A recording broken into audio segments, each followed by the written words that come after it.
Esselamu Aleyküm ve Rahmetullahi ve Berekatuhu. Ve Aleyküm Selam. Bismillahirrahmanirrahim. Elhamdülillah, salatu ve selamu ala Resulillah.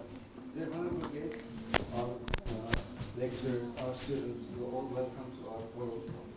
Hopefully today we will make a good program together and we will discuss the current trends and developments in Islamic economy and finance issue. From the beginning, I want to mention some brief information about us, about our university and about our department. As you know, our university name is Konya Chamber of Commerce, Karcief University. That's why we are using Konya Chamber of Commerce, because Chamber of Commerce established in 1992. For 125 years, we have established a Chamber of Commerce in Turkey, in Konya. And the chamber is trying to develop the trade and the trade relations between our its members. It's very important role. After that, this chamber established, they have investigated some educational process, what we can do together, and then they found. They can find in Konya there was a madrasa established in 1882. It was Karcief Madrasa. We are bringing its name from Karcief Madrasa, and we are bringing our mission from Madrasa. They have established this university in 2009. The main aim of this university is to solve the problems between the trade and commercial relations and industry with the university. That's why we are making some investigations with the commercial institutions or commercial chambers, etc. And in 2016, we have tried to make a forum and discussion with the Chamber of Commerce delegators. They ask us, we have a problem. The main problem, how we can reach the finance. Because we are dealing with Islamic issues, we are keen on and we are very voluntary to not to take a riba or interest, and we have to find a solution for reaching the finance. So we want to make an establish a department. The department named Islamic Economics and Finance. In 2016, the first time in Turkey, our university established this department. I was in the meeting. All the traders are asking, please find some solutions to us, because we want to make a trade and we want to increase our production or the other things. That's why this department established, and we have now students, maybe 70 or 72 students we have now from all degrees, and this is the first undergraduate program, the bachelor's program, which is held in Turkey. For 2 years we are making conferences, because you know in academic world we have to make conferences, congress, and relations with other institutions, other countries. And today we have visitors from Indonesia and Malaysia. Thank you very much for coming from here, from your country. Our conference, Karcief Islamic Economics and Finance Conference, this is the second one. Last year we had held for reaching the finance after post-pandemic era, but this year we are trying to make a conference, and today we have started it. Our main theme is Sustainable Smart Agriculture and Islamic Finance. It's very important because of the current situation from the world. We are seeing food and agricultural prices are going higher, and the poverty and underdevelopment issues is very important. In our conference, at the end of we try to solve these problems, or we want to solve these problems academically. But the other main issue, current trends. What are the current trends from Indonesia or Malaysian perspective? What are going on in Islamic education, Islamic economics and finance education? That's why we will have a good program, I think. I'm thanking again to our visitors and our honorable guests. I think it's time to start. Dr. Kamala, I think the floor is yours. And I will thank Professor Sulitsia, please, University of Irlanda, Indonesia, Prof. Dr. Zurina Binti Shafi, University of Science, Islam, and our lecturer. Thank you very much, Dr. Şeyde, because you have lots of things for us. We thank you for everything. Please, Dr. Şeyde from University of Science, Islam, but Dr. Şeyde is now in a postdoctoral study in our university.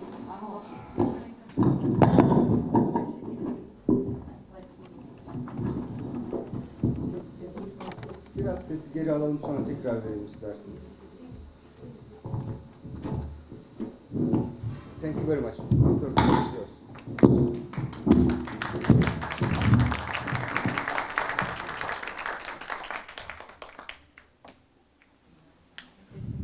Can you hear me? Okay. Assalamu alaikum wa rahmatullahi wa barakatuh, and salamat datang to our dear guests all the way from Indonesia, from Malaysia. Welcome, welcome to the center of the world. Yeah. As our vice rector already informed you, Konya is the center of the world, right? I want to welcome all of you, and I want your round of applause for Professor Dr. Sulistia Rusgianto from Universitas Airlangga, Indonesia. Thank you, sir. Thank you. My dearest friend and guru from all the way from Malaysia, Professor Dr. Zurina binti Shafi from Universitas Science Islam, Malaysia. A round of applause. Thank you. Yeah, most welcome. Last but not least, always half Turkish, our dearest lecturer, who? Dr. Shahida Shahwan. Thank you very much for accepting our invitation and being here. Actually, for now, after seeing you, I really believe that COVID is over, that pandemic is over.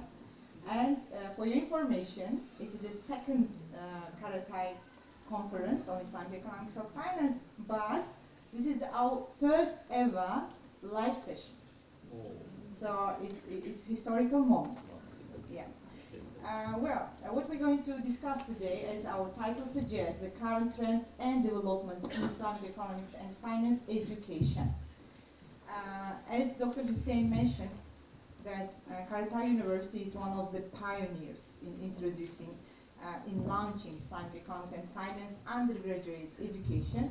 Together with us, we have another two universities, which you already visited from. One is Sabahattin Zaim University, and second is Sakarya University. They just launched this year. Well, now, by the way, my mic is working. We want to know at the beginning, my first question to all of you, maybe for Dr. Shahida, I will reserve some more comparative side, because now she experienced Malaysian side, Turkish side, and maybe we will have some comparison from her. Prof, from you and from Prof. Zurina, I want to hear about the historical development, because when it comes to the Islamic finance itself, Turkey was in Turkey we have finance houses, special finance houses back to 1980s, first half of 1980s. But when it comes to the education, we started it in 2017, right? It was too late in my opinion. Can you please share Indonesian experience first about the Islamic finance education experience in Indonesia, when it started? What was the main motivation to start this education? How you started? Was it a master level studies first or undergraduate level? And then did you start with economics only, or you started with Islamic economics and finance together? And what was the main supporter or sponsor? Private sector, like in our case, or public sector? Yeah, floor is yours, Prof. Okay. Thank you. Yeah. Thank you very much. Thank you, Dr. Kamala, and all of you to having me here. I'm very happy. Can face to face with you after so long time. We meet in online, and I'm feel comfortable now, because I lost the feeling to meet people when online in online situation. Okay. The very good question, very good starting discussion about what the Indonesian experience in education in Islamic economics and finance. Basically, this not the education is come later. The first situation is we drive with industry. Yeah, we start with the Islamic banking the first Islamic banking in Indonesia was established in 1991, yeah, but start to operate in 1992, yeah. So this is not like in Malaysia. In Indonesia, at that time there is no any support from the government. So this is from the private sector. So some of the scholars who believe that Islamic finance is the solution for the at that time in the finance situation in Indonesia as well as also an economic situation in Indonesia, they meet with the president of Republic Indonesia at that time. But this is just talking. Yeah, there are no any support, real support. But the president said that, okay, I give you permission if you want to set up the first Islamic banking. This is private, not the government, not public banking. Yeah, so I give you permission. So after that, 10 years after 1992, we start that we need a human resource who will handle this industry. So we lack of human resources. So we start talk about education. In Airlangga University, we start not from undergrad and master, but we set up the PhD program first in Islamic economics, because we think that we need the foundation, because still at that time is very rare scholars in this area, and also we still need to find what is the Islamic economic, what is the Islamic finance. The debate is still talk about the ribawi thing, yeah, riba and so on, but we don't talk about the industry. So we start with the PhD level, yeah, in my university. After that, we continue not in master but jump to the undergrad, and the last is the master program. This is the experience from Indonesia. Thank you very much. This is interesting because in our case, for our university, we started with undergraduate. Later, I have actually a question. How we, for example, for countries who are just setting up the Islamic finance industry, stepping for the first time, what will be our suggestion? Maybe from this forum, we will get this result. What is the best practice? Start with master program, with PhD program, and do we really need, or what is the importance of undergraduate level program? Thank you very much, Prof. Now we will move to my dear friend, Prof. Zulina Shafi. Prof. Yeah. Same questions. Of course, Malaysia started way earlier than Indonesia, establishing its first Islamic bank, Bank Islam Malaysia, in 1983, and it was government initiative, different from Indonesia. Yes. From what I know, education, because when you look at the background, education always comes, the motivation for starting education is, as Prof mentioned, the need was a human resource, right? And in Malaysia also in 1991, it was for the first time there was only one course introduced in IIUM, Islamic Banking and Finance, again with the same motive. There was their need for the human resource, for the talent. Yes, Prof. Please, can you explain more for Yeah. us? Thank you very much, my dear friend, Dr. Kamola.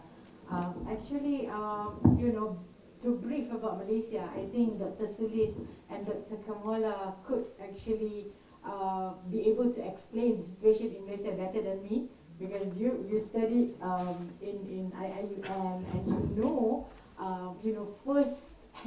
you have the first hand, how to say, experience on learning Islamic finance. But going back to your question, the establishment of Islamic finance education was the response from the need of the industry, where Islamic finance, Islamic banks, Takaful was established well before in 1983. And as mentioned by Dr. Kamola, it was established by the government. And that is actually stem from a big or an important government policy at the time in 1983, where we have the assimilation of Islamic value policy, where in the government, whether it is in finance, economy, in government administration, in education, the government at the time was consciously going to adopt the Islamic assimilation value in the government. So from that point, 1983 onwards, that is the time again. That was the time of Prime Minister Tun Mahathir, who actually have this conscious policy to actually craft this Islamic assimilation value in the government, and it is like everywhere in the government. So yeah, that's why we started. Even IUM was started like 1 year after 1983 to actually helping on the human capital to make the policy a success. But as you mentioned, Dr. Kamula, the IUM program in Islamic Economics and Finance came late in 1991, and after that, the universities all over Malaysia, most of the universities has the programs in Islamic banking and Islamic finance.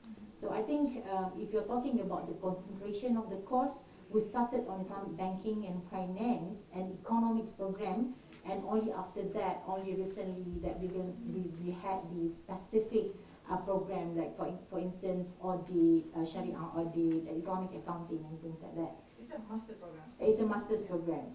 Yeah. So in general, I could say that at current, like the last 10 years, the trend is to establish undergraduate program. When the university do not have any program in Islamic economics finance, then we're going to start with the undergraduate program. Because the foundation, I believe, has been laid down by the research that has been conducted in the early university that embarked in Islamic finance like IUM. So we had strong research already has been conducted, and after that the other universities benefited from the work. Then we have UC, we have UITM, we have UNISA, UMT, and so on, or the University Malaya, and so on, who benefited, and they just continued the journey from what we had. So yeah, that's the trend basically. How about the programs? You started with, like in UC, you started with master programs or PhD program or undergraduate? Which came first? I believe we started with the undergraduate program because, but we don't name it as Islamic finance firstly.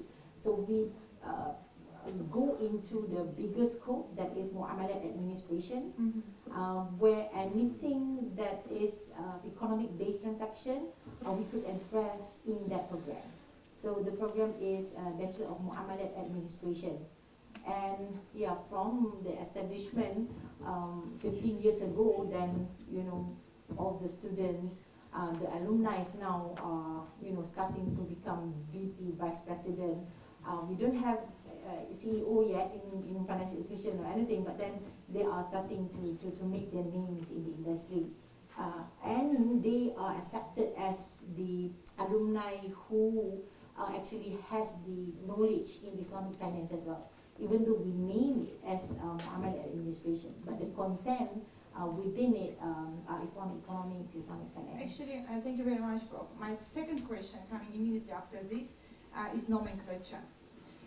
Recently in Turkey, we have, even though we don't have much universities, as I mentioned, we have only 3 universities offering undergraduate level Islamic finance, but when it comes to nomenclature, I remember that in 2015, Prof, when there was ICF roundtable, in Kuala Lumpur, we were discussing on nomenclature. So this actually, it seems like it's just a name, it's something easy, but there is a lot. We call, actually it's one of Uzbek proverbs which says, how you call the horse, that way it will start to run. That's why now I understand how much the name of the program is important, because currently all our 3 programs in 3 universities are named undergraduate degree in Islamic economics and finance, all 3 same. However, when we look at our graduates' employment opportunities, majority of employment opportunities, of course, coming from the participation banks, which is Islamic banks in Turkey. Well, now when it comes to, like, Prof mentioned that, it's like business administration, it's equivalent to business administration, right? Prof, this is what I understand. The Muamalat administration is something broader. Well, when we call the program, how you decided, like in your jurisdictions, how decision was made to name it like degree in Islamic economics, in Islamic economics and finance, in Islamic finance only, or in Islamic accounting, for example, or let's say Islamic banking and finance. This is a big issue, this is what I understand, because later on, when you are designing your course outlines and your curriculum generally, you have to match the name you put. Professor Isya, like, can you share your experience? How you change over time? Yeah, actually, there are so many debates in Indonesia who name it and how we name the program. Yeah, but in the end, we decide to name it as the Islamic economics. But inside that, it's including finance. But we stop only in Islamic economics. We thought finance. What was the reason? I'm really curious about Yeah. The Because reason when- is actually we talk about the root of the knowledge. This is economics. Sorry. Finance is just part of the economics. Banking is just for the economic activities.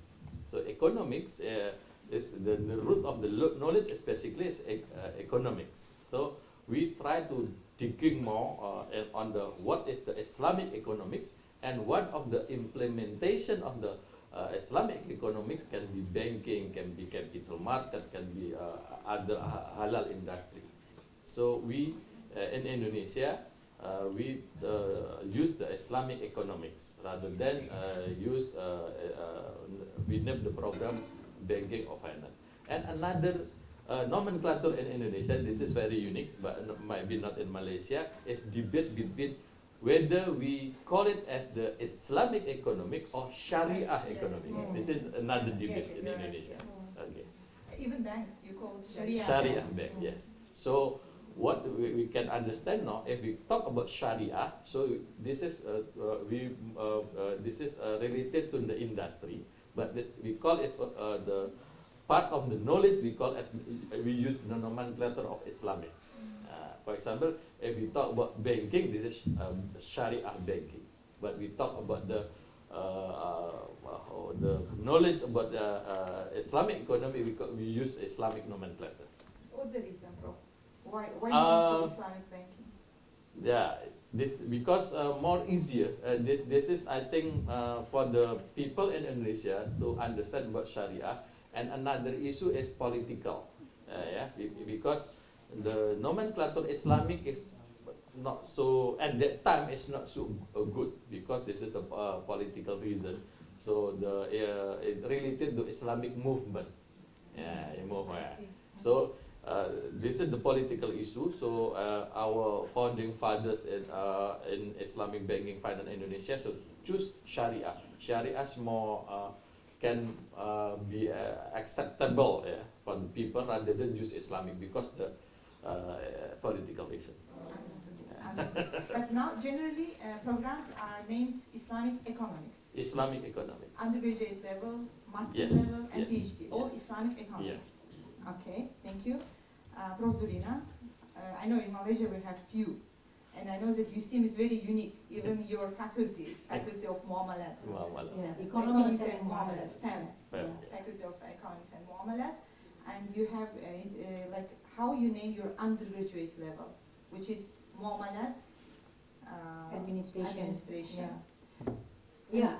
How about in general, how you came to this decision? Why you don't call it Islamic economics and finance, or Islamic economics, or Islamic finance, or Islamic banking and finance? Why Muamalat administration? Yeah, thank you very much, Dr. Kamuna, for the question. I think again, how we name. First, we have the nomenclature, means where the animals are coming from. fundamentally. The other side of it is the marketing aspect of it.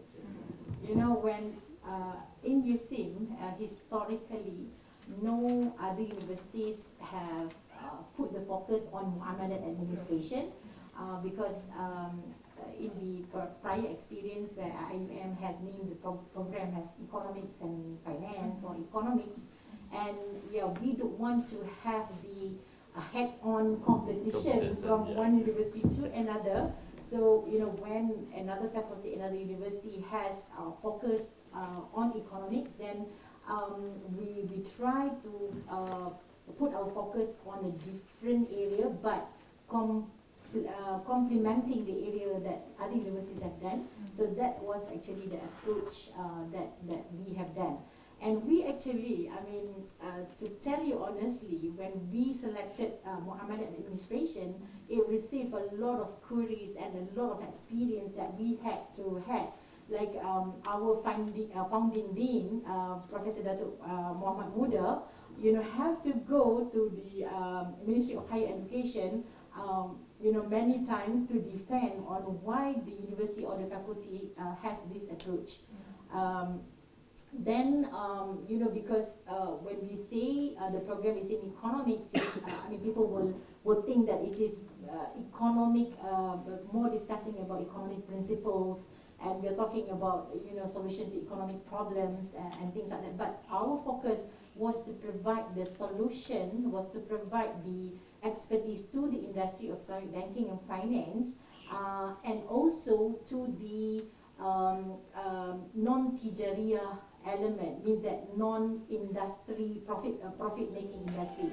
So on wakaf, on zakat, and so on. So and that is under Muamalat, as you know, because Muamalat is profit oriented and also non-profit oriented. So looking from that, you know, comprehensive bird-eye view, so Muamalat administration was chosen. And why it is not economics? Because we think that we would like to land on the ground by providing the technical as well as the academic exposure to the undergraduate. So not really on talking about the theories of economy, but on the technical aspect as well. So, you know, my experience as a lecturer, like the student were really, when they are alumni, they appreciate the content of the program because they were taught operational matters as well, other than you know, the aspects of theory. So when they go out, they basically are industry ready and they are filling positions as the Sharia reviewers and Sharia auditors, as well as you know, people who could man the operation of Islamic banking, Islamic banks and finance, and also they could go in the NGOs as well as in the you know, non-profit organization and zakat and awqaf management as well. So probably, you know, our approach were really like very practical approach in that sense, because we would like to provide the solution, and that is the vision of the university as well, to provide solution to the ummah. Because at the time, you know, in early 2000s, there were not many human capital that are ready to the industry. So that's why we have that vision, and this professionalism wouldn't be able to be created if we don't have a program that provide the technical expertise to the students. And another angle probably I could highlight here is that the USIM students basically are from the religious academic education like madrasas in Malaysia. So, you know, we have a solid religious knowledge student with, I mean, they are good in Quran, they're good in Arabic, then they need to be professionalized in Islamic banking and finance and the Muamalat administration, so that they could become the solution. Means that, you know, not only they are good in Sharia, they will be also educated in professional areas, banking, finance, accounting, and so on. Very interesting. This one is really interesting, and that's why when we name the program, it affects a lot the content of the program. Yeah. My next question will be, I will start with Dr. Shahida, since she experienced 2 countries model now. This question comes, actually, it's one of the discussions or debates arised here in Turkey when it comes to the question, do we really need Islamic economics and finance education at undergraduate level? And unfortunately, this question is coming from very professional bodies. And today, actually, in this panel, I want to get answers which disapprove that. That yes, at undergraduate level, Islamic economics should start at undergraduate level, and it is more beneficial. And now you are with us for 6 months, right? And you are teaching for more than 10 years in Malaysia. Well, when from your experience, you teach master students, you are supervising PhD students, and you are also teaching at undergraduate level. Can you give your view, your opinion on the importance, maybe to highlight the importance of undergraduate level studies in Islamic economics and finance? Thank you. Okay. Thank you very much, Kamala Hojam. Can you hear me? Okay. Yes, we can hear you. Can hear you. Is it on? It's working. Maybe it's not on. Okay. Are you okay? Natural voice. Okay. I can hear you. Okay, good. It's okay, it's okay. Okay, so thank you, Kamala Hojam. Okay, the question is very important actually, okay, because in front of us now, majority of them are our undergraduate students. So to answer these questions, I have to look at the future direction of these students. So where are they going to be? Okay, and why you are here in this university, okay, doing Islam economics and finance. Trying to be helpful, but not Okay. at all. because she's my best friend.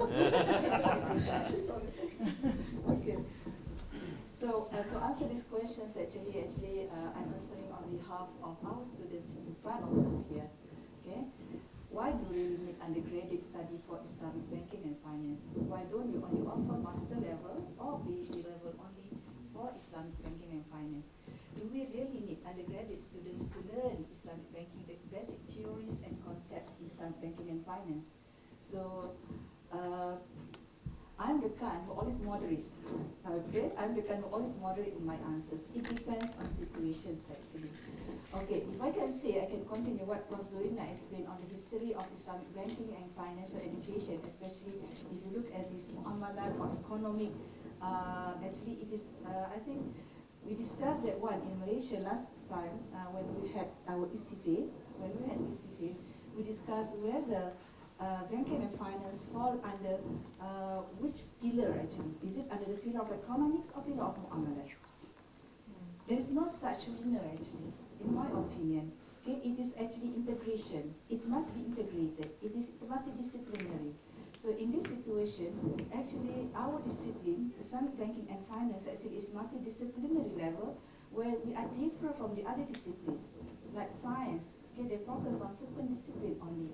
Okay, but in our field, we are multidisciplinary. So it's very difficult for us to have only economics, focus on economics only, or focus on finance only, or focus on Sharia only. But we are multidisciplinary. So that's why I argue actually the opinion saying that if you want to have a very good thinkers, I said thinkers, if you want to have a good operator inside finance, okay, good. You can have in master level or master level is enough actually. But if you have to have a good thinkers inside banking and finance, in my opinion, undergraduate actually is needed. Okay, but in early level of our, in Malaysia for example, in early development of education in this Malaysia, because there are not many people outside there, not many scholars outside there who are expert in banking and finance both. Remember, we are actually multidisciplinary. So, okay, we have no choice. Okay, maybe IUM they started also with later. Okay, with master. Maybe you can start with master and PhD level. But you still need to make sure that our students are well developed with basic theories in economics, in Islam economics, yeah, and accounting, Islam accounting, okay, finance, in Islamic finance, okay, and it is not sufficient to provide them with only the conventional part without having the Islamic part. So I think, you see, the subjects are very tough actually. It's a lot actually. You can imagine whether we can fulfill all these things only for master level or PhD level. To think it logically. Okay, you couldn't make it only for master level, PhD level. So you have no choice actually. The end result will be undergraduate students. So we have to establish, we have to polish the students since their first year study. So the integrated curriculum, okay, the integrated of multidisciplinary of the curriculum should begin from undergraduate level. Okay, and I observe here, okay, compared to Malaysia, maybe since Malaysia we have long process and we start from zero. We can say that we start from zero. No scholars in the beginning have expert in both Islamic finance and Sharia. Yeah, at that time. So we have no choice. So we need people, we take people, okay, those who are lecturers, professors at that time, those are in Sharia only, in banking only, in accounting only. But later we develop, okay? But Turkey, maybe you have different perspective. You have experts from all over the world now, okay, who have this multidisciplinary. You have scholars here like our Najmatin Hojam, okay? You have scholars here actually who are expert in these two fields, operation, Sharia, okay? And why not? We benefit all the knowledge that they have and establish, okay, our own curriculum to benefit our students. So I think if you have the resources, why not? You start from undergraduate. If you don't have resources, you have to think and then you have to work hard, okay, to get all the resources required, okay, to offer undergraduate students, because operationally in terms of education management, okay, we have to think, okay, if we offer our students 114 credit hours, how many teachers, how many lecturers you need, okay, to supply them the basic knowledge of Islamic banking and finance, unless we get cooperation and commitment from the other faculty members. I mean from intra-faculty, from the other faculties in this university. So we need actually cooperation, teamwork, and also like integrated, okay, idea and knowledge among lecturers to support, okay, these young people who will become, I believe, these faces in the future, they are the one who become our directors, head in TKBB, in bank sector, you are the one. Okay, so we believe that. Okay, inshallah. Inshallah. As Prof. Zurina mentioned, your graduates are the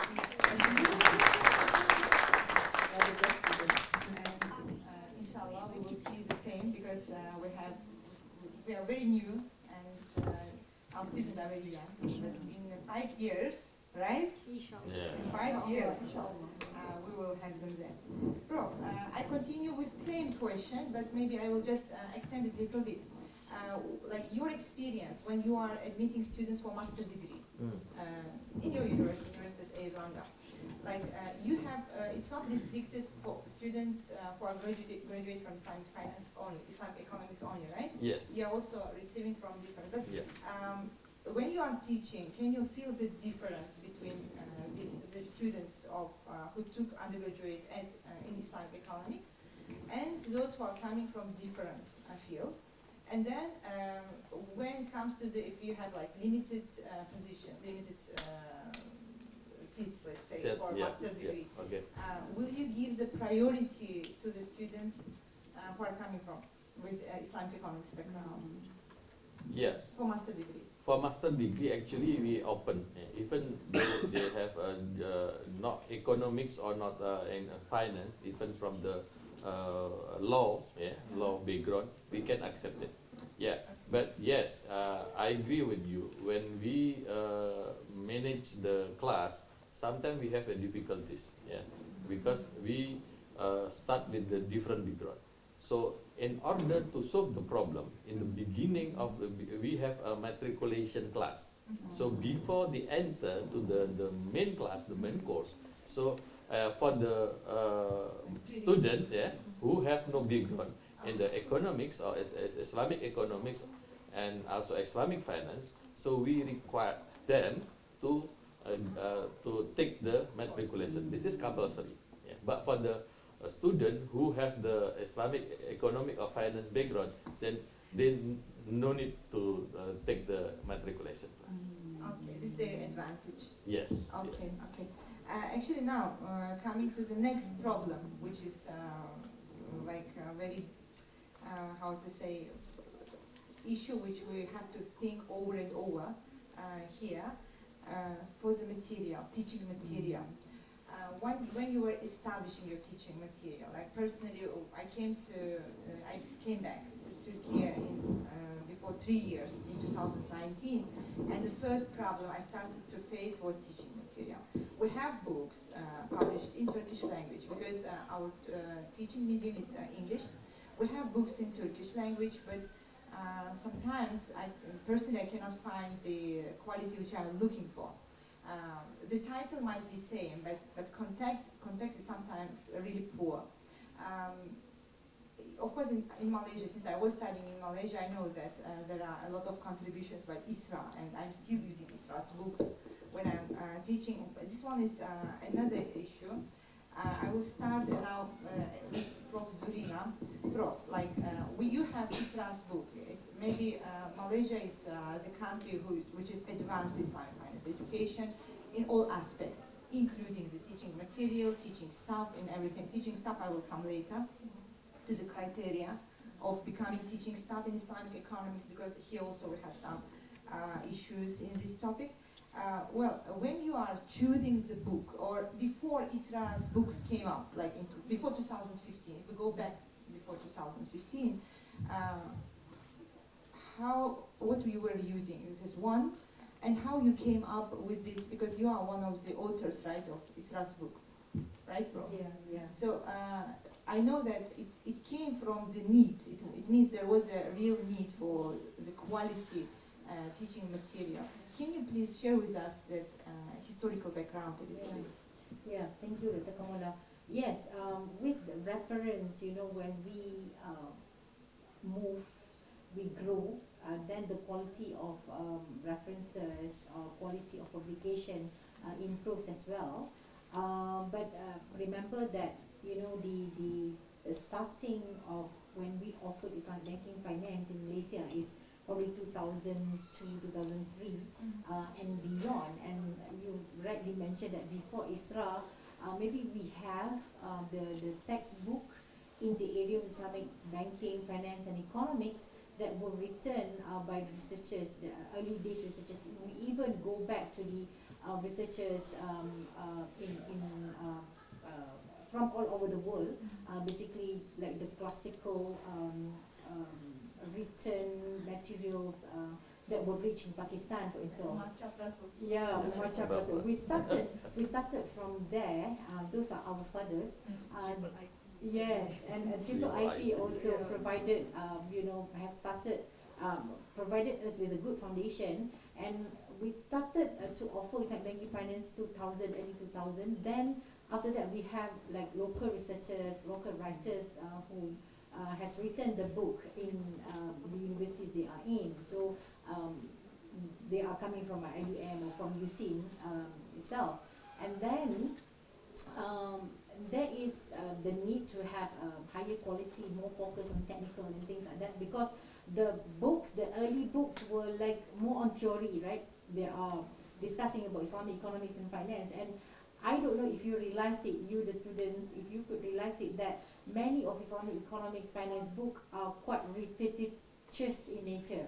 I mean, they are about the same. They are discussing about the same issue. I mean, all about the Sharia contract and so on, not looking into the, further discussions, like addressing challenges and so on. So in terms of dynamics, the content of the book do not really grow that much. So come Isra in 2015, where it produced, in a way, good quality books or references, because it introduced the technical of Islamic economics, finance and capital market. And this is understandable because it was sponsored by the industry, and the industry basically because they are the ones who are leading the industry, and they say that probably these students need to be taught correctly rather than, you know, quite generally using the old textbooks. So they come together. A lot of practitioners also now became writers for the first time, and they contributed to the books. But it's a good approach because the books provide real case studies and real practices of the industry as a form of reference to the lecturers to highlight to the students on how it is actually being catered for in the industry. And in addition to that, in addition to ISRA book, we have also other publications such as ICFIM, the Institute of Islamic Banking and Finance, that has produced early reference book for Islamic banking and finance that cater both theory and also practices in Islamic banking and finance. I was in TKBB last few days, and I know that TKBB also is playing that role, that it also publishes in terms of the references relevant in Islamic banking and finance.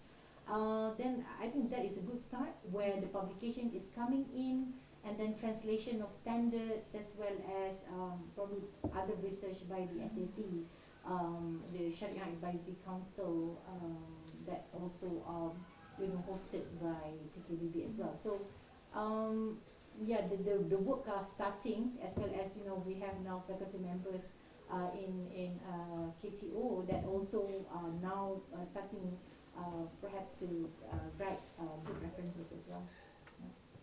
Inshallah. Inshallah. Thank you. And how about you, bro? Sebastian? Yeah. Which books you are using right Yeah. now? Actually, okay. I'm just learning from what we do in Universitas Airlangga. That in the beginning we develop our curriculum.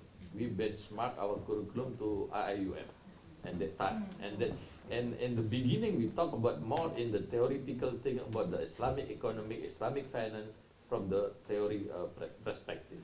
After about 5 until 7 years, then we move our benchmark into INSIEF, and because INSIEF is more serve from the industry. The motivation of INSIEF established by the Bank Negara of Malaysia to serve the industry. So yes, I agree with the Prof. Zurina. This is we develop step by step. Not easy, even until today. Because every 5 years in my university we need to redesign our curriculum. This is compulsory from the university policy. So every 5 years, every study program must redesign the curriculum to adopt the development of industry and also the development of the knowledge itself. Be a lecture, deliver lecturing is easier, but to be book writers is not easy. Yeah, this is the what point. You need to complete knowledge, not only about the industry. You need to have from the Sharia perspective, from the economic perspective. So we even until today, we still encourage our prominent professor. Very they give so many lecturing, and they have the very tight schedule. But then the problem is, if we in the future if this knowledge is not right in the book, we will have a problem. So this is the what we do now. At least in our department, our target is at least in 1 year we provide 3 books. So in 5 years, at least it's 15 books. 15 books. So when we redesign the curriculum, then we need to also redesign the book.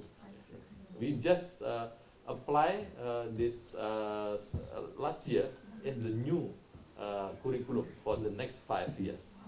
So we still lack Which of the means book. that when designing your teaching material, Yeah. you are referring to your own books.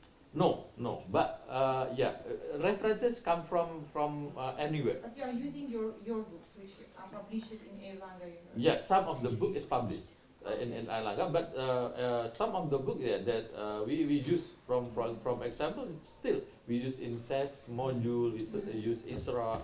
Some of the book some come from the IUM, but some of the book we can write because the one of the problem again we still need books in bahasa Indonesia, Indonesian language, because our class not all international class using English, but also in Indonesia. So we still need the book in bahasa Indonesia. Now we will come. Yes. Yeah, I would like to add to what Prof mentioned, that in redesigning, when we redesign the program, then we have to update the references. And I think this is stemming also from the academic requirement, because in Malaysia we have the Malaysia Qualification Agency that actually are looking at the program in terms of quality, in terms of delivery and so on. So if like us, we have Muamalat Administration Program, for instance, then Malaysia has I think probably look into the approach in order to preserve the quality.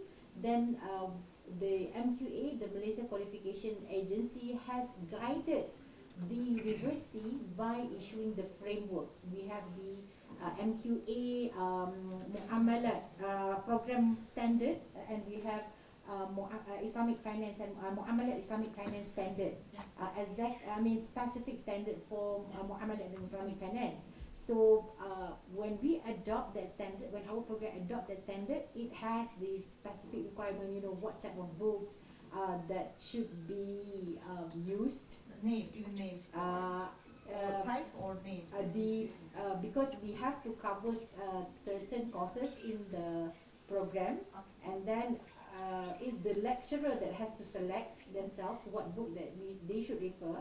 So that's why publication has to be continuously produced in order for the reference to be updated and so on. I mean, it's not MQA that say that you have to use this book and that book, but it has to be current and it has to be updated in line with the development, because as you know, the acts or the guidelines, then the guidelines always updated. So the academic also has to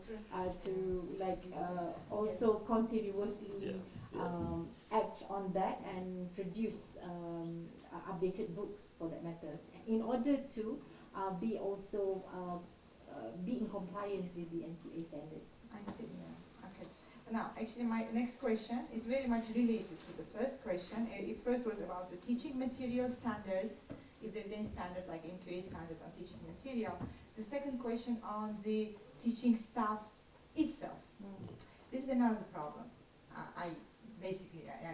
Myself, I'm facing in Turkey, which is selection of teaching staff. Not always, maybe because the program is still new and you don't have really good scholars produced yet. Sometimes you find teaching staff who has undergraduate background in different field, then masters in different field, PhD also in different field, but coming with a thesis written on something related to Islamic finance. There's just something in the title of the thesis, that's it. And when you look to the content, it's not really rich content. I read some texts like this, and actually I'm myself very much against this, that when this type of teaching staff is teaching students, they cannot really deliver the true nature of Islamic finance because there is no experience. Is there any standard, like when you are choosing the teaching staff, appointing someone to teach Islamic finance, to teach Islamic economics, Islamic accounting, what are the criteria you are looking for in Erlanga University? Okay, in the beginning, yes, I'm very tough to not only select but to find. Yeah, to find. If we can find, and then we can select. If we cannot find, we cannot select. It is in the very beginning. It's a very tough. Yeah. But we start at the beginning with the commitment. Yeah. So even though they have no background in Islamic economic or finance, then we ask them if from the academic background they meet the minimum requirement at least from the university, then we asking for the commitment from them to continue the next study on the postdoctorate, for example, in the certain area. Yeah, certain area. This is in the beginning.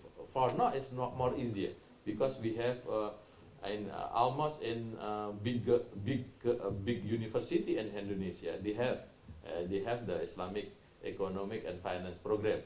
So, but the problem now is the intention to be lecturers is not because we compete. You become the professional in industry or to be lecturer with the very different salary, yeah. So, but we need to find the best talent of that. So we start. We have a priority now from the my alumni. Yeah. So this is my priority because we know them. We have we know about the track record of them, and then after the graduate, yeah, then we recruit and send them to pursue master, according what we the strategy. Our head of department make a strategy. Okay, so in the next future, what the knowledge that we want to strengthen the knowledge. For example, we want to the entrepreneur, or we want to takaful, for example. Then we asking them to study on certain area and to continue certain area. Yeah, but the minimum requirement is they have first they have intention to be lecturer. Yeah, this is not easy because if the comparison with industries, if we talk about the salary, for example, yeah, this we cannot compare, yeah. And in Indonesia especially, I don't know in Malaysia, maybe or in Turkey, maybe better for the be a lecturer here, yeah. And another strategy, if we cannot find them, and we bring industry to teach, yeah.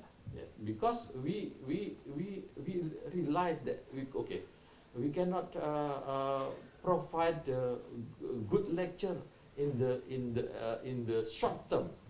So our strategy is bring industry come to us, and we develop the curriculum, we develop the teaching material, we develop the model of the teaching model, teaching methods, together with industry. So this is what we do now until today. We have even from the in Malaysia, I have MQA. In Indonesia also, we have a certain standard. One of the standard is the how many industrial expert who come to the campus to involve in your teaching activities. If this less number, then we get a small accreditation mark for this. So this is what we do currently. I see. Now, when it comes to USIM, I know that what you do is totally different and a lot different because when hiring lecturer, for example, who will teach Islamic economics, it should be consistent. The degree should be in Islamic accounting. The degree should be in accounting, the master's and PhD all together. Why you came to this decision? You can answer together. Yes. For me, it was like a unique experience. I think I don't know if other universities. I know that in other universities they don't have such a practice, but in USIM, why you came to this? What was the main motive behind it? Okay, my best friend. Yes.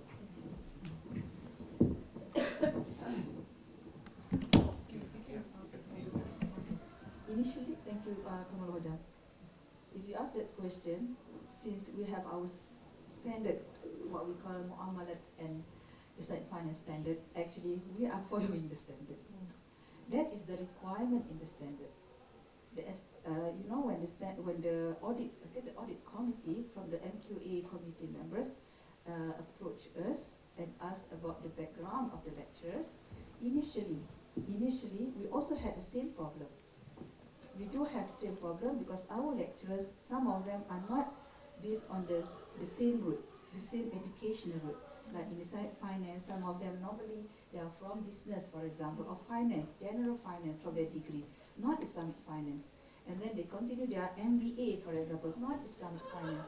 And then they continue for PhD, maybe they have, like you said, Islamic finance content in their thesis. Yes, we do have such problems also in USIM originally.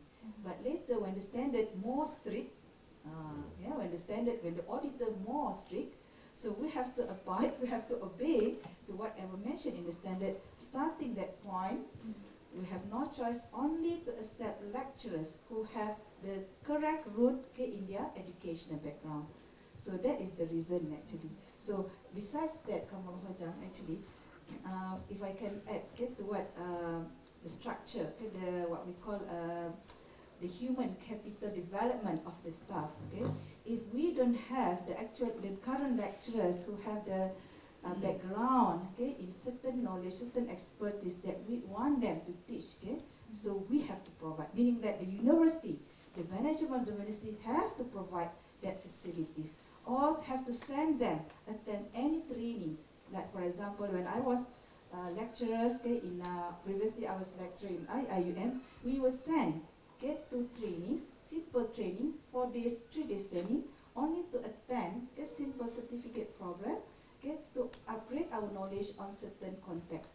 So this is what it should be. We know that developing human capital for teaching, like us lecturer, is not it's not a short-term period. Yeah. It requires time. At least if we need PhD, okay, my background, as most of us actually originally, we are not multidisciplinary. All of us are different background, but throughout time, we have to develop ourselves. If we cannot have it from our degree, master level or PhD level, so we have to do it in our certificate level. Or what we call last time, you know that in Malaysia they have introduced postdoctoral level, postgraduate. Postgraduate diploma. Postgraduate diploma. Postgraduate diploma in Islamic finance. Even they offered such things just to make sure that lecturers, they are fully equipped with the basic knowledge for Islamic finance. So if we cannot provide in ourselves, we have to search.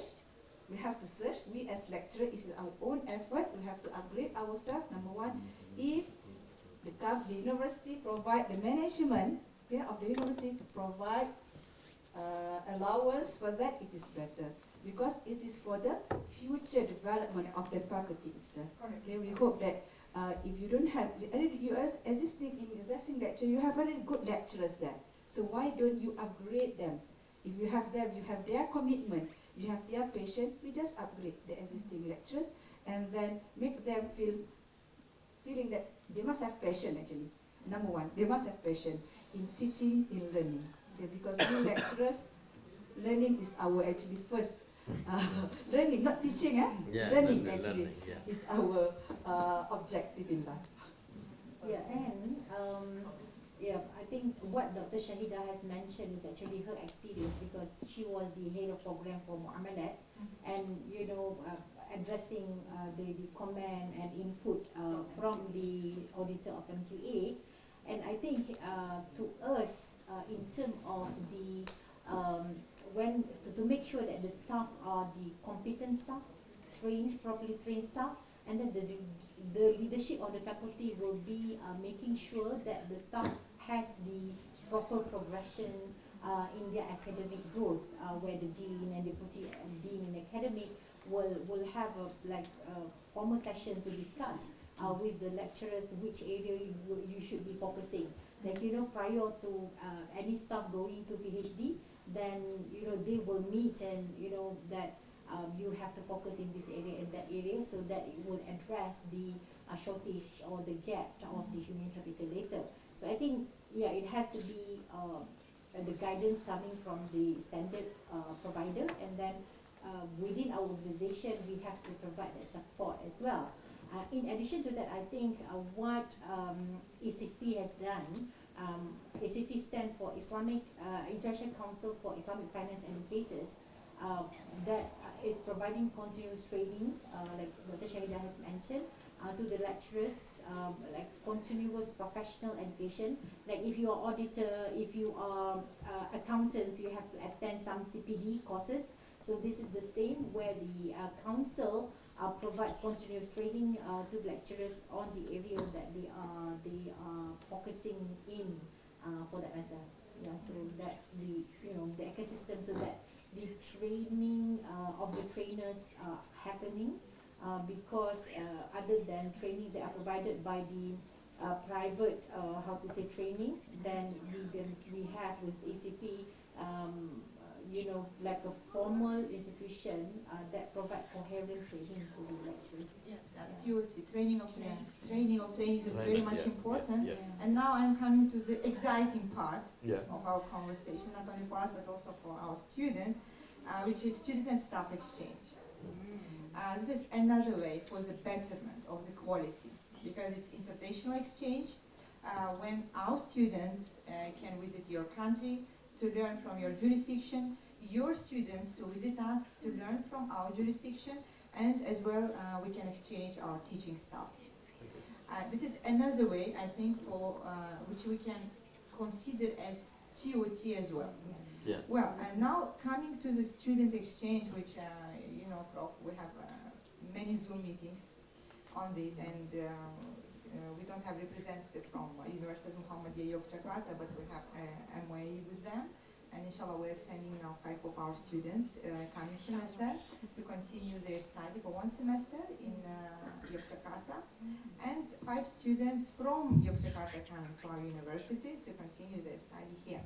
This is another exciting part for me personally. And also, actually I also received a message from Dr. Dimas, who wants to come for his sabbatical. We don't have chance to discuss yet. Now, when it comes to the exchange programs, profs, the main problem coming to your way is actually support, sponsorship.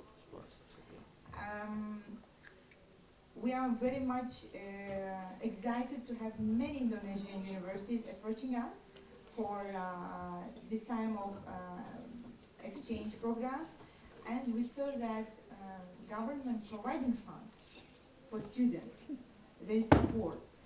Now I want to hear from you, starting with you, Prof. Indonesian experience, especially when it comes to Indonesia, last 2 years maybe, especially this year, Indonesia is a rising star. Yeah. This is what we see. A rising star, not only in education, in many things.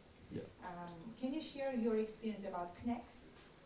Why CNEX was established, and how important to have government support in betterment of or reaching the goals in Islamic, in Sharia economics in your case, and why it is very much important when it comes to the students, because when we talk about exchange program, your financials coming first. Yeah. We have to solve that. Okay. Then I will ask Prof. Zurin and Prof. Shahida about your case, because not always we can get scholarships. So can we have these matching grants for staff and students? You can start, because we are really curious about Indonesian case. Yeah. Thank Okay. you, Prof. Okay. Actually, thank you, Prof. Dr. Kamala. About we talk about the policies, in exchange staff and exchange student. For your information, we are now become Universitas Airlangga especially has become the biggest university in Indonesia, and now we according to QS World Ranking, we are in the 369 Yes. now. Yeah, so we globally accept it. So we also have a certain program, but usually for the exchange program, it's based on the reciprocal collaboration. Yeah, we have fund to support. Yeah, for example, for the dormitory, also for the just supporting for have meal for them. This is depend on about depend on the reciprocal with the partner university. Yeah. But for the scholarship itself, we have some uh, uh, scheme. Yeah, scheme for the this is whether this is full double degree as I mean this Yes, yeah, or just the credit transfer. Yeah, Okay. yeah. We have, for example, the scholarship are under the name of the Amarta. Yeah, Amarta, this is full scholarship. Yeah, so you can apply. Yeah, and when we because the application is also come from the many countries, but we need to select the best of the best actually. But the good things is the Universitas Airlangga is the first public university that offer Islamic economic and finance program in Indonesia. The first public university. We yes, yeah. Which year? For the undergraduate is 2007.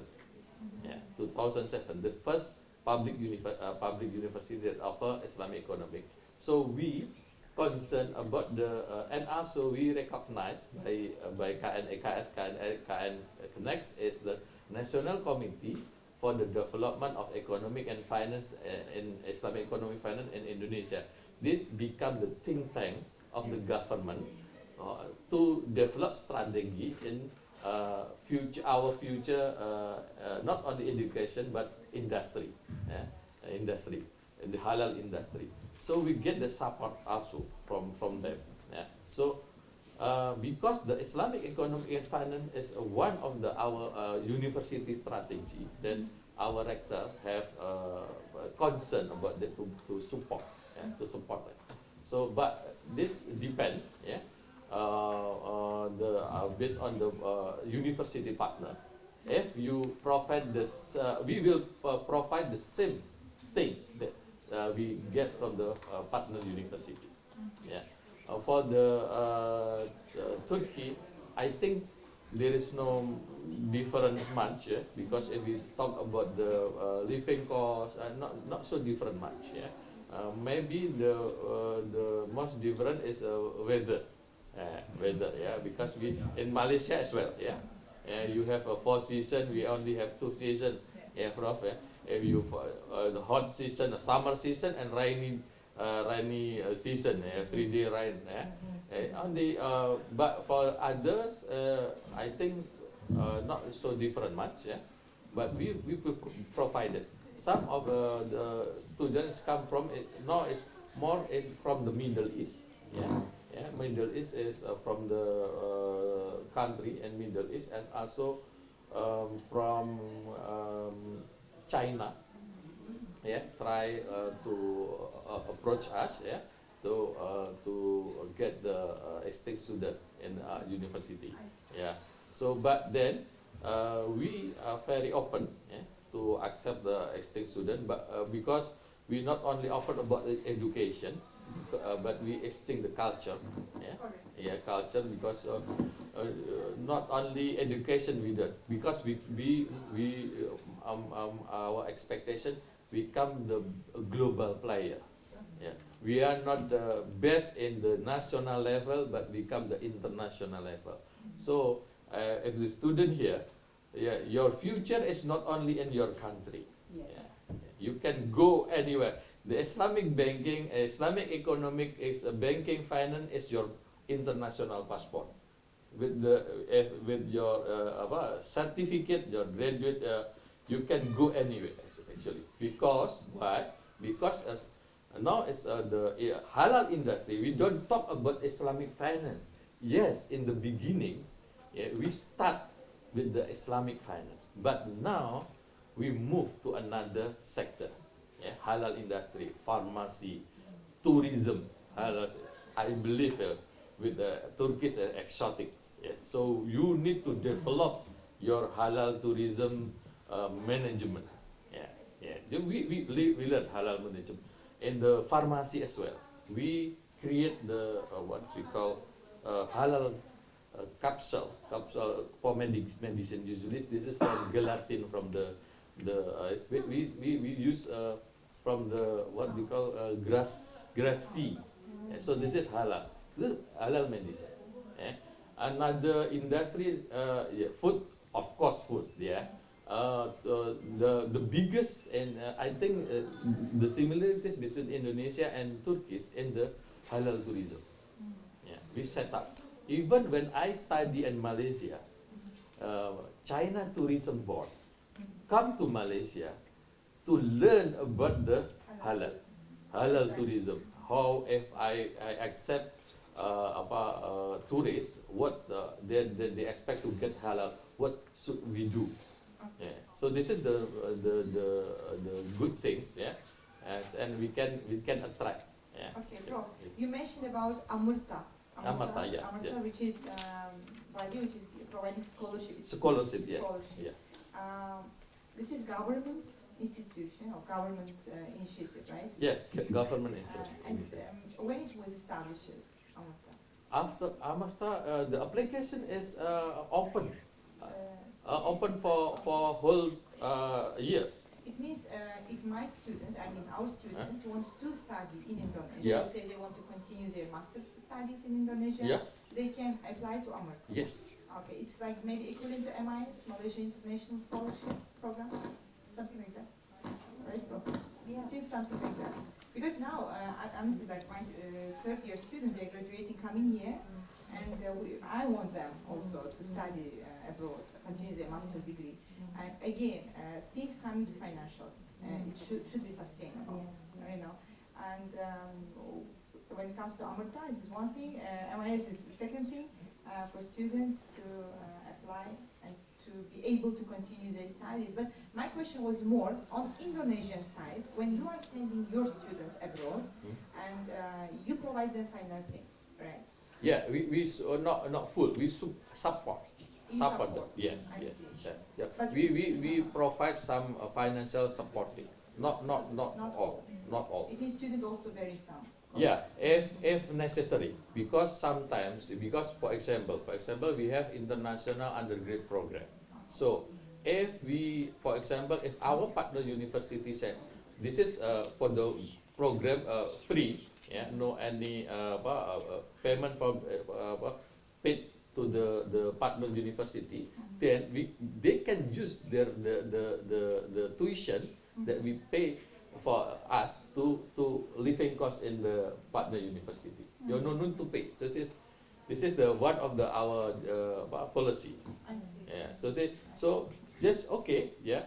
No need to pay tuition, but then you can use this tuition, yeah, and additional finance support to get the student mobility or outbound. We call it outbound student in the partner university. This is one of the so many scheme actually, not only one, but because some of the program is not just a short program under three months or more than 3 months. We call it the full-time student mobility or part-time student mobility. Yeah. For example, the part-time, for example, for summer course, just take this is this. But the credit transfer or double degree, that is considered as a full-time. So we can arrange because depend on the agreement with the partner university. One of them we discussed with the Saxon University from Netherlands, and then they asking for the payment, yeah, for example. Okay, so we make what we thinking. We want to support our student. Yeah.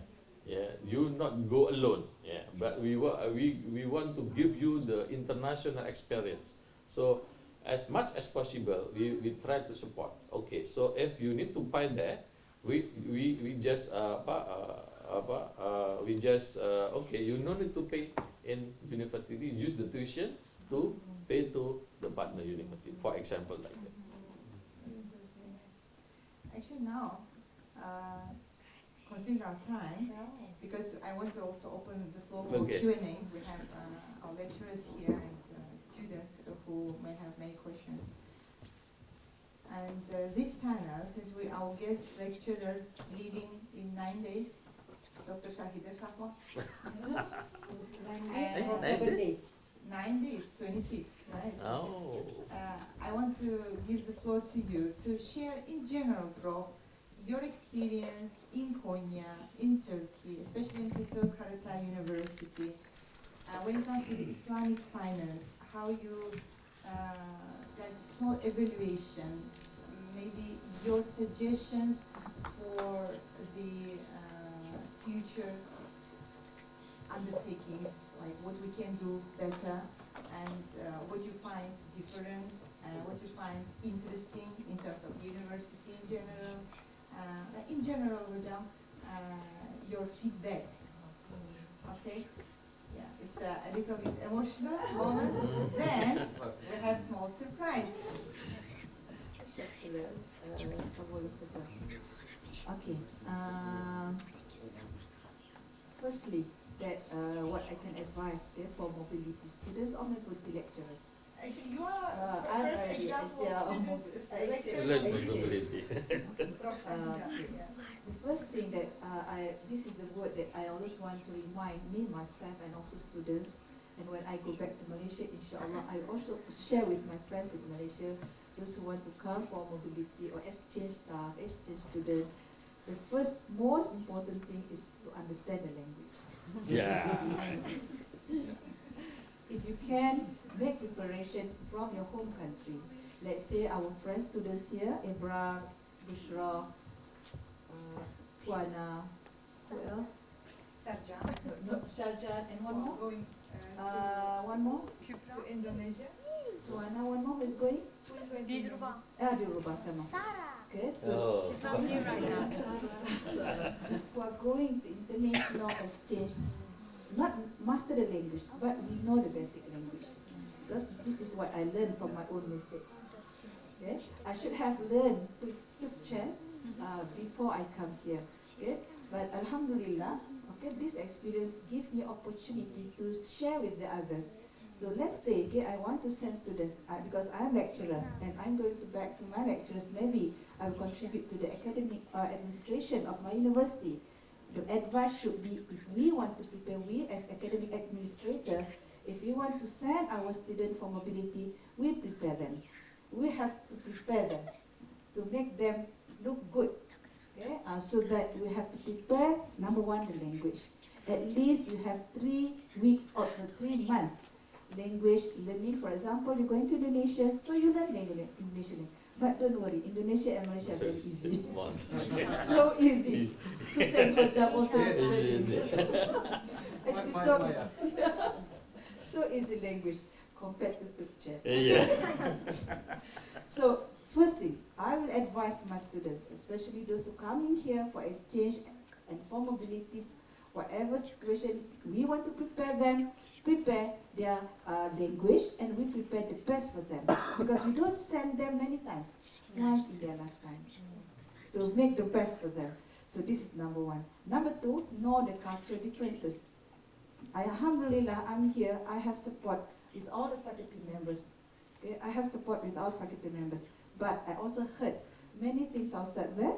Those who have no support from the faculty members, they have problems to find houses, house to rent. Yeah? They also have problems in terms of the preparation of the visa. Okay? But here, alhamdulillah, teamwork. This is what I want to thank this faculty actually.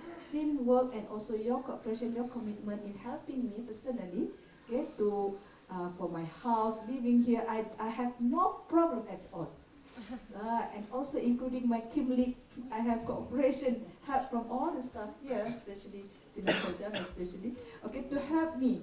Okay, because this one, it's difficult to get it without having knowledge of your language, especially your language. You have no choice actually, no choice, your language.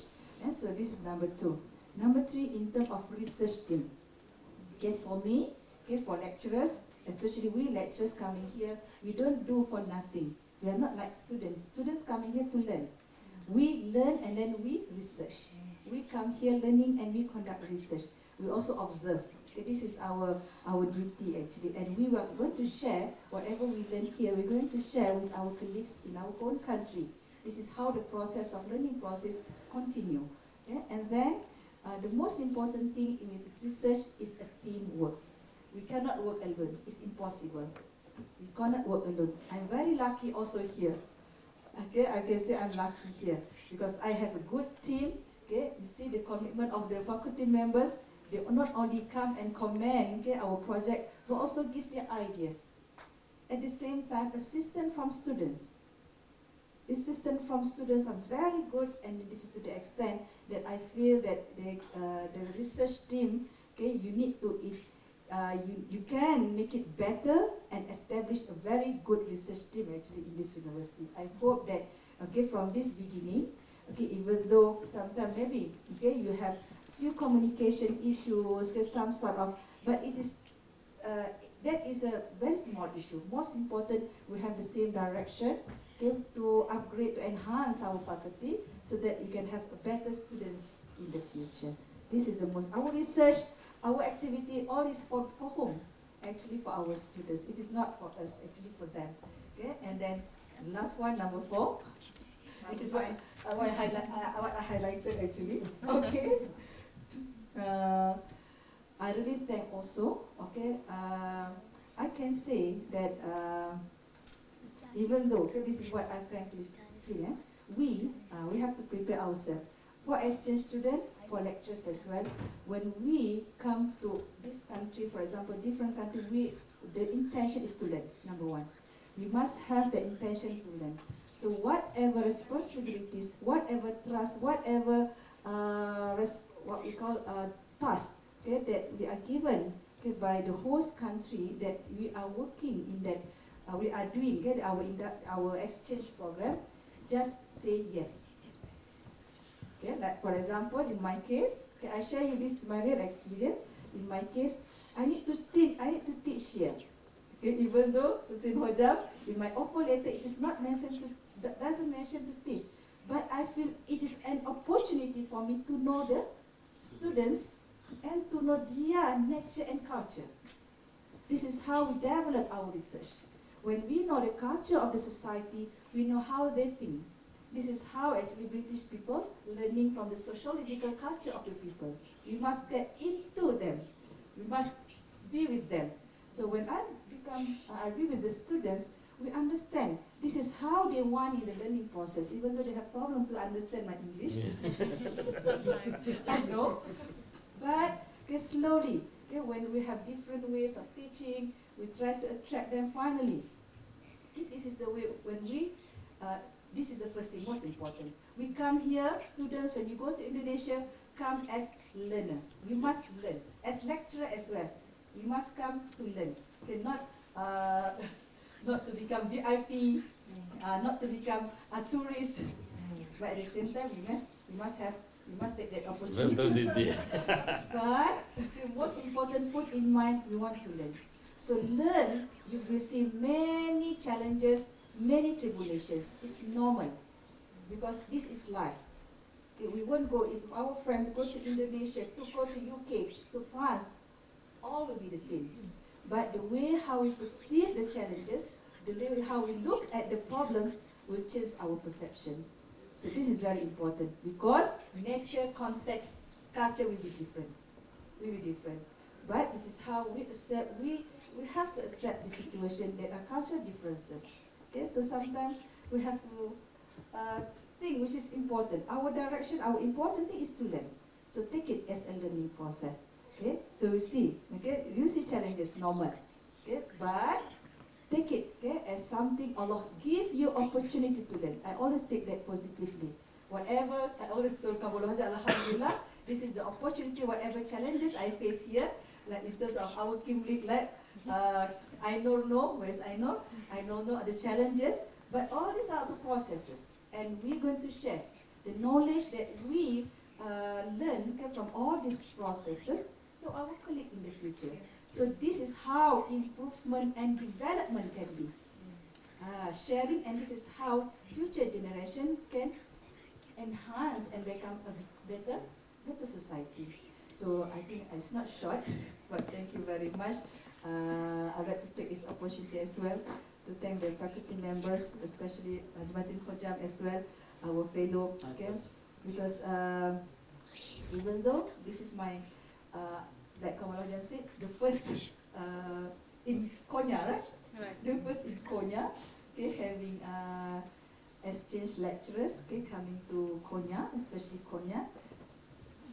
I think that this opportunity that Allah gave me, I believe this is from Allah, okay, because this is from Allah. What Allah gave us, okay, we want to learn and we want to share. Okay, issue here is to share. Okay, this is now under my responsibility. Professor Rina is the witness to share with our colleagues, especially in Malaysia. Of course, we want to share also with our friends in Indonesia. Okay, I don't want to share the challenges and what the preparation.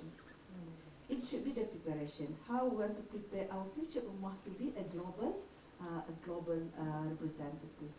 Okay, so this is what it should be. Thank you. Assalamualaikum. Waalaikumsalam. Additional information about Amarta. Actually, Amarta is the decision is not like in Malaysia in the level of ministry, but in the university.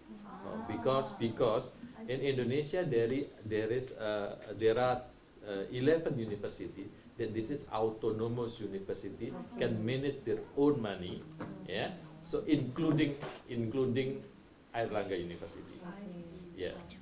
So less, you have more. Less bureaucracy. So depend on the decision in the level of the university, not in the level of management. Actually, we are going to continue with many Zoom meetings Yeah. on exchange because we started. You open the door. Yeah. Yeah, we hope that Now door is open. KTO also We will will have start the traffic. our exchange students with Yeah. university from our Inshallah. university. I believe that this platform, okay, international collaboration is very good for Islamic finance actually, because Islamic finance meaning complementary from one another. Because and then we have to understand context. Like Najmatin Khojam always remind us in the meeting, context. Because you are here staying in Turkey, so we have to talk not only your language, but we have to understand your culture, your context. Islamic finance, you cannot run on context. Very important. Even Indonesia also different context. So context is very important for our discipline. And actually, with these programs, exchange programs, students will generate the united or unique and harmonized context in the future. Yeah, I think another model which we could learn from each other. Like in USIM, we have internalization visit, international visit.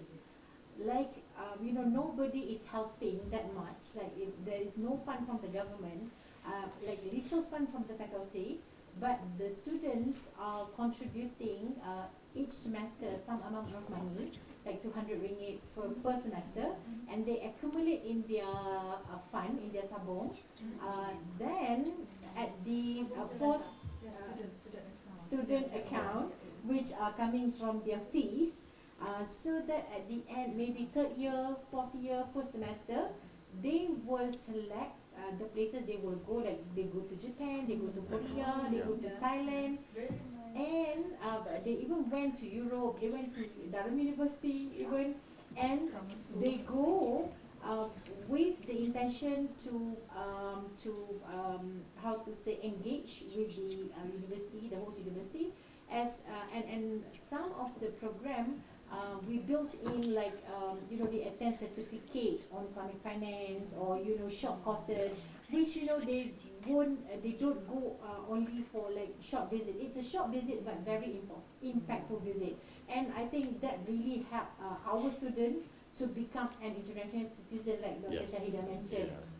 Because I mean, if like we are waiting for the fund and things like True. that, Yeah. it wouldn't be feasible. Yes, Like even our visit to Thailand, it is interesting because Thailand is an advanced nation with regards to halal nourishment, for instance. I mean, that is not costly because Japan and Malaysia is just neighbor, and their currency is also okay-ish at the time. So and then we go to the universities, to industries. I think that's probably another model that Yeah. you could And then we could we also start the tabung.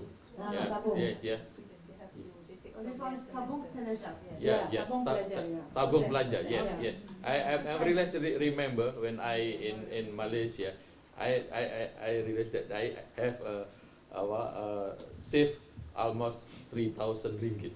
Yeah, yeah. Because but this is your money. You come to the You have to go to conferences. yes, and all that. this is your money. You take it. Yeah. We can make it self-sustainable. Yes, sustainable, Without yes. depending Yeah. on. And then these external- students, in addition, if they would like to go further, like they have 3,000 ringgit, they could go to Korea, for instance. But if they are like very motivational, that they would like to go to Europe, then they will do projects. They will do entrepreneurial activities, like probably they provide trainings to or tuition to secondary schools, and they raise some money. And that is impactful. It gives positive impact to the student because they could practice what they learn in entrepreneurship class. So they will raise finance to top up Yeah. what they have. We do the same thing. You can start also in here. We will, interesting model, we Yeah. will start. Now, after Dr. Shahida's presentation, like sharing, our students prepared short video. Oh, And we okay. want to share this, since it's a kind of also farewell for you, Dr. Shahida. And it's just a very short Oh, I video. don't like this moment. Yeah. I'm afraid I So- might cry.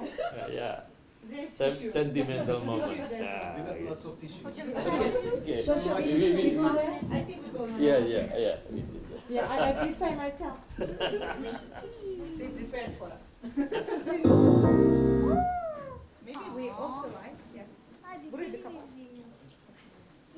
Süper.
Maybe we go back and we open our session for Q&A session. Ben buradan izleyeceğim. Dedim bana bir şey demeyin.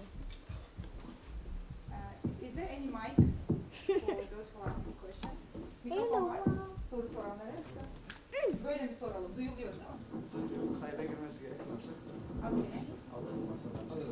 Tamam. Masadan alabiliriz. Çalışıyor mu bu mikrofon? O sistemimiz zaten. Kamera çekiyor zaten yani. Duyarız hocam.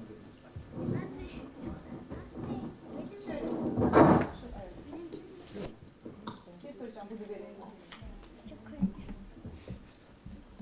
It was very nice video. Thank you very much, dear students. They were lucky to have you.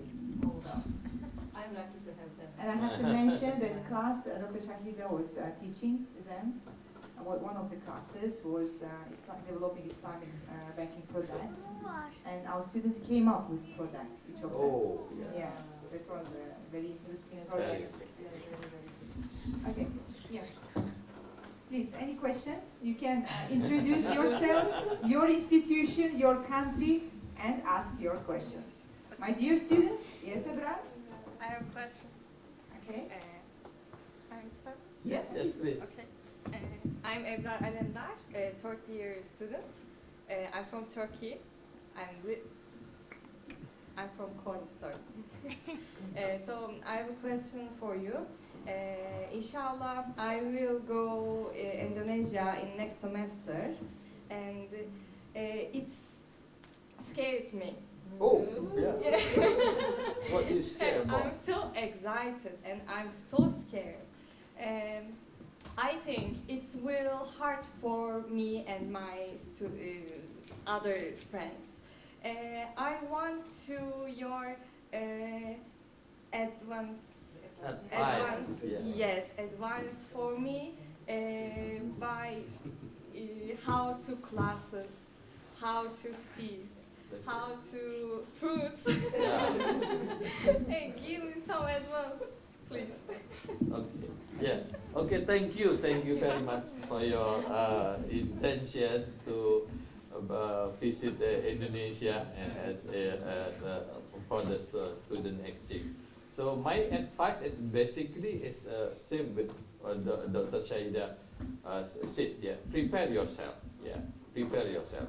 But then another thing that I think the most important thing is you need to understand about the before you fly to Indonesia. So better if we can find you a student from Indonesia, so you can feel comfortable with them. Yeah? You can learn each other. Yeah, before that about how dress code, for example, weather and so food. Yeah. So for food, please avoid the spicy one. Yeah, because in Indonesia, the spicy food is a favorite. Yeah. Because sometimes you try, you want because you feel not comfortable. Yeah, but please. Be careful about the spicy food. Yeah, this one of, not only you, almost student who visit in Indonesia, also in Malaysia, have the problem with the spicy things. Yeah, so my advice is what is about the food, and then you match your requirement from the university. So again, this is talk about learning. Yeah, what you expect. Yeah, you can learn from other university in Malaysia or in Indonesia. So we can talk about it. Yeah, the class situation. Because sometimes the class is so we have, for example, entrepreneur class. So the entrepreneur class, 90% activities is not in class.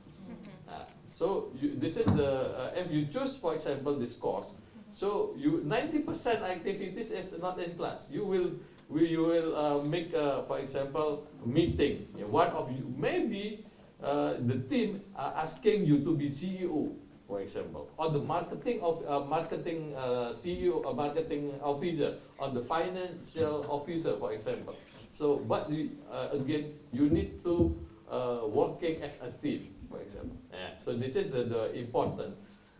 So if you feel that okay, this the class situation is not for the short time is very difficult, so I suggest you for just to not take this course. But you can observe. But if you feel that you can do it, just do it. Inshallah, you will find the way how to solve your problem. So don't worry about that. Don't worry about that. So if you want, some of our colleagues here will find the buddy who in the beginning take care of you. Will pick you up from the airport, for example. Because I'm from the university level, maybe better based on our experience. We not meet with the lecturer first, but with the student. So feel comfortable and you can more easier for you to communicate with each other. Then after that you can make a decision. Sometimes they will suggest you, okay, you take this course because this or this. Okay, you can discuss with them. Because if you get this information, you can follow. So don't worry about that. Regarding the language, yes, but for English, no problem. And Bahasa Melayu, also no problem. We, Malaysia and Indonesia, we have a similar language. If you learn Bahasa Indonesia, and then you learn also Bahasa Malaysia as well. No problem. Thank you. Yeah. Any other questions? Yeah, please. Prof. Shahida wants to add. I want to add the question by Ebral. I forgot to also add information related to the students exchange.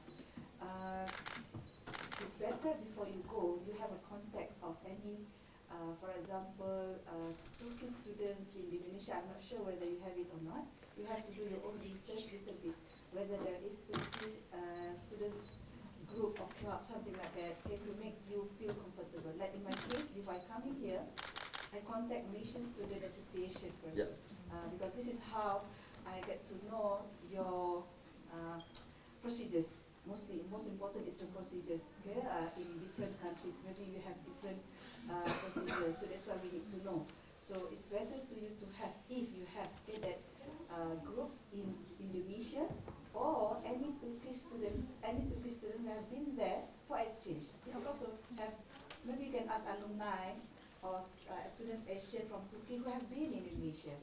So you have to do sort of research, because initially, in my case, I didn't find in the first place students in the first place. I didn't find students association for Malaysian student in Turkey.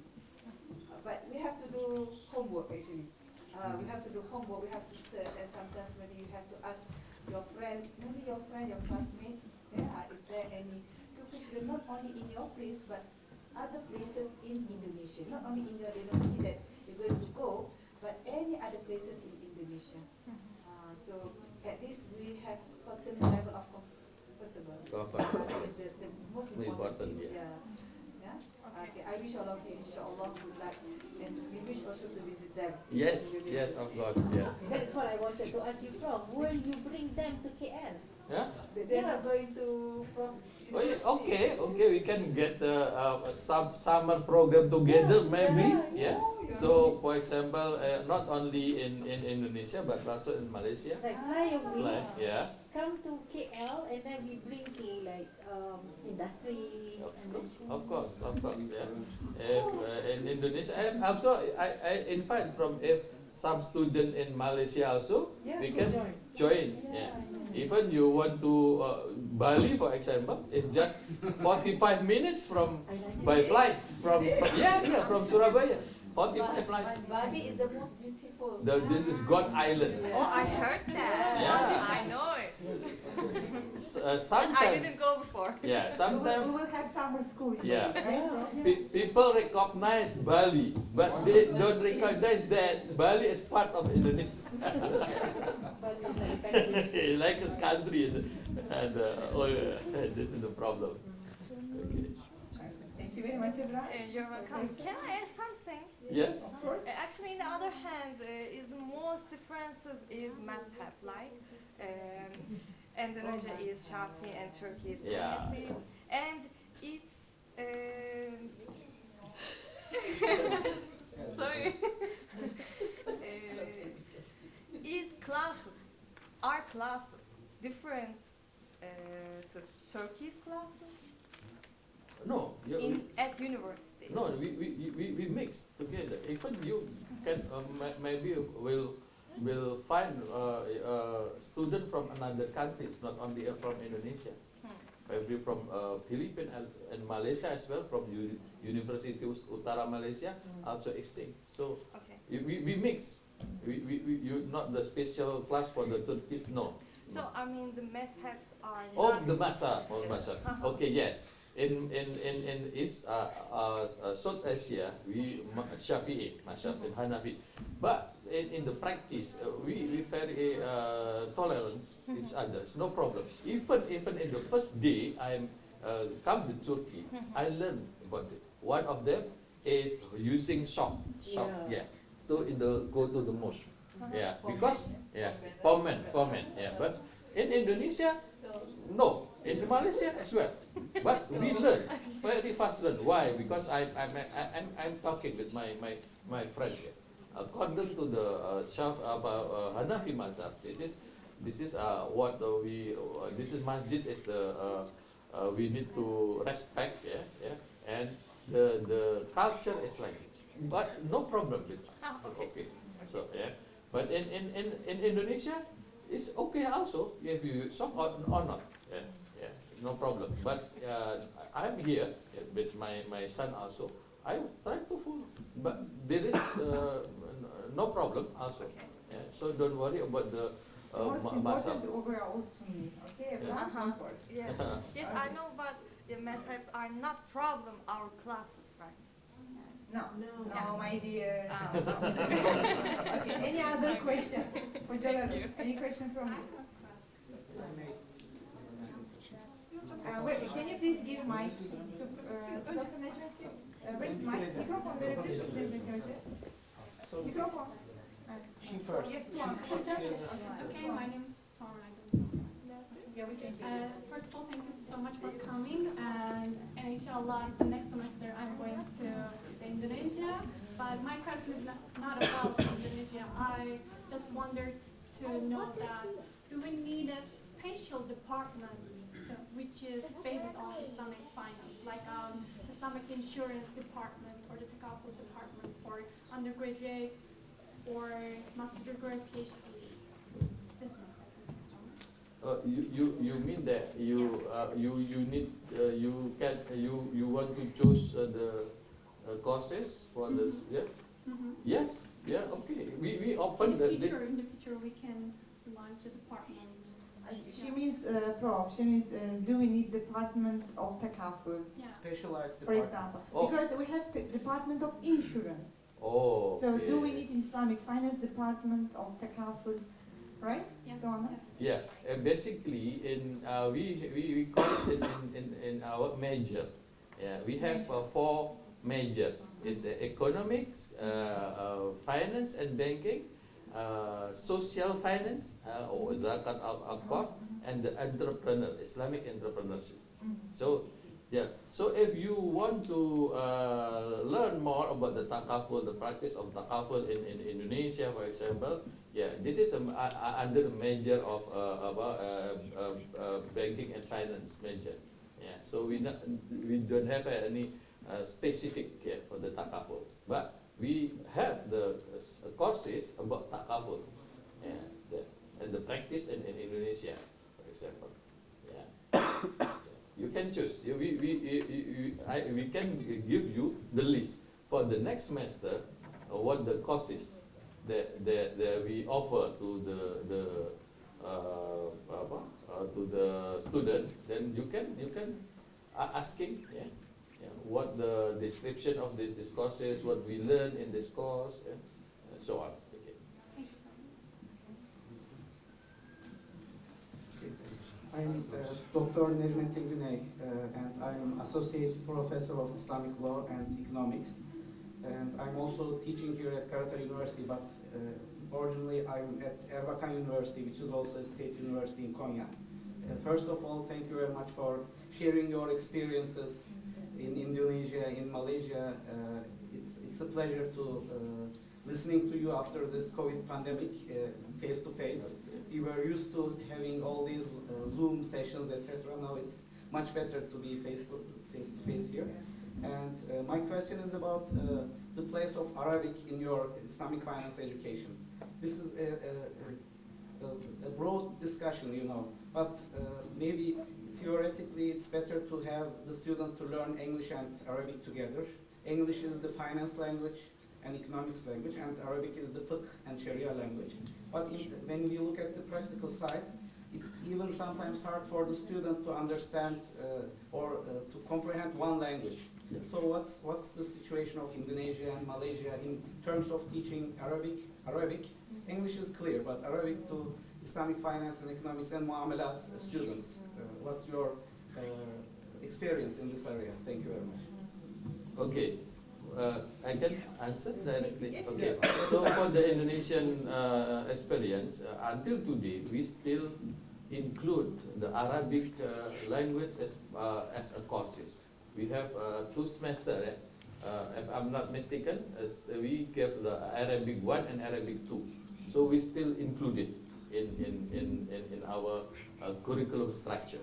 Yeah, maybe different with the USIM. USIM is this just they outside the curriculum, but we put it in the curriculum. I agree with you, Prof. That in order to understand about at least the nomenclature of the term, sometimes it's quite difficult. Yeah, because we have 3 different. For example, in fiqh, in the Arabic language, in the English language, and in Indonesia, for example, we talk about qawaidul fiqh in bahasa in Arabic.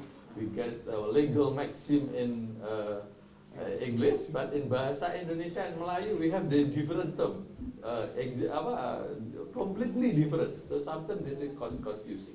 So what the strategy that we use in Airlangga University, we include the 2 courses in our curriculum, Arabic 1 and Arabic 2. So it's kind of basic level, right? Yes, Yeah. yes. We get in the first and the second on the 2 on the third semester. That's the basic in the beginning. Yeah. And for Malaysia? Yeah, thank you, Dr. Nazakin, for the question. What we practiced in USIM is that, like you correctly mentioned, that there are 2 main components, English and the Arabic. The finance is in English, and what we do is with the Sharia-based courses, it is taught in Arabic. Like we have fiqh muamalat 1 and 2, usul fiqh, all taught in English, and in Arabic. And then even we have the share of resources from the faculty of law lecturers are coming to teach usul fiqh and Sharia within our program of Muamalat Administration. And in addition, I confirm with Dr. Shahida just now that continuously along the semesters that they are in, they will be discussing Kitab At-Turath, which obviously in Arabic, that they will have continuous what we call marks or credit for learning certain kitab. We have Babul Buyu and everything, so it will be, discussion will be in Arabic, so that it's gonna familiarize them to be able to deliver scope that require Arabic. Because when they go to the industry, they will be requested, if they become Sharia reviewer or Sharia researcher, for instance, in banks, they will have to read the classical kitab. And for our students, they have the basic, but then if they left their ability, their skill, if we don't train them, then they will lose the skill.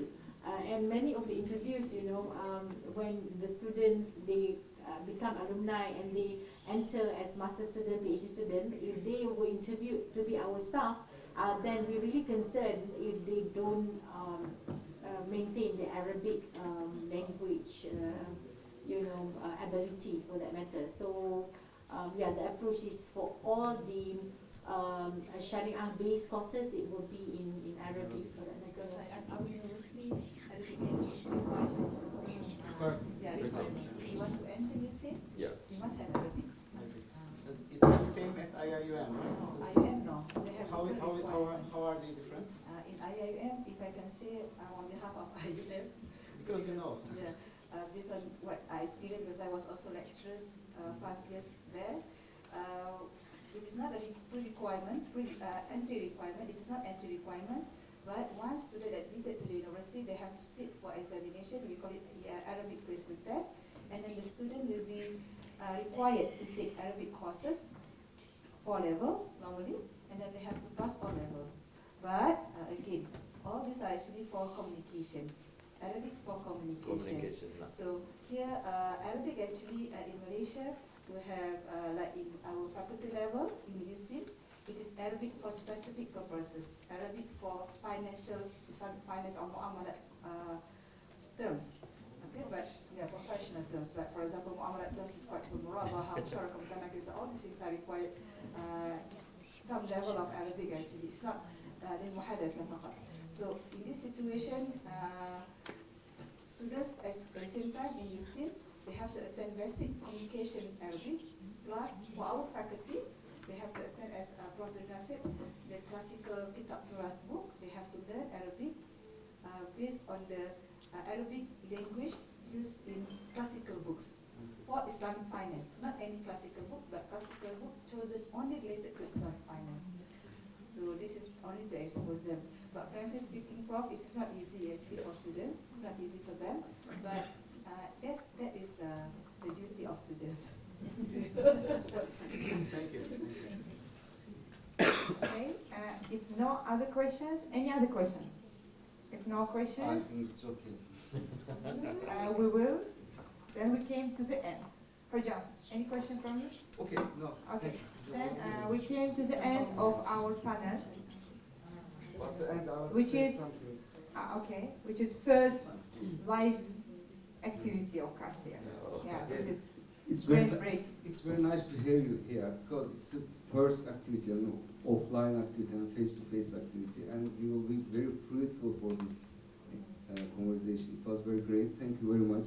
You always welcome. We are always open for collaboration with your universities, with your countries, and thank you for my inside of my students, my colleagues, and for myself. Thank you very much. Thank you. And please give a round of applause to our I guests.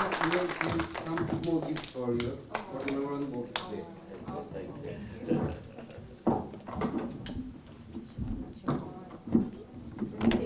Then we take one group picture. Yes, after that, we'll take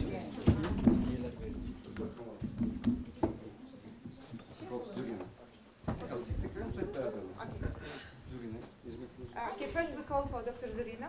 Yeah. Dr. Zurina, Professor Zurina from USIM. Maybe we go, where is class? Very good. This is door, madrasa. Yeah. This one, this Yeah. one. This one and this one. Yes. That is the difference. We stay like this. Okay. After that, we will take them together.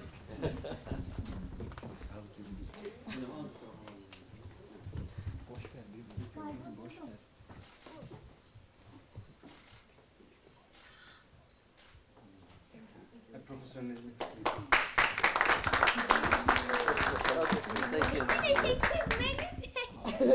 Grup foto çekeceğiz. Az daha. Yeah,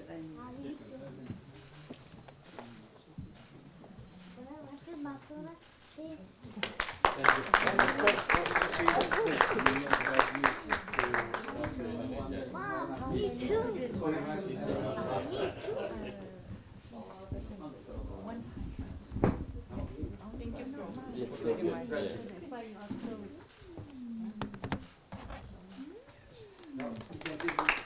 take one group picture all together. You too. With everyone? Yes, Yes. of course. Dear students. You are Ladies,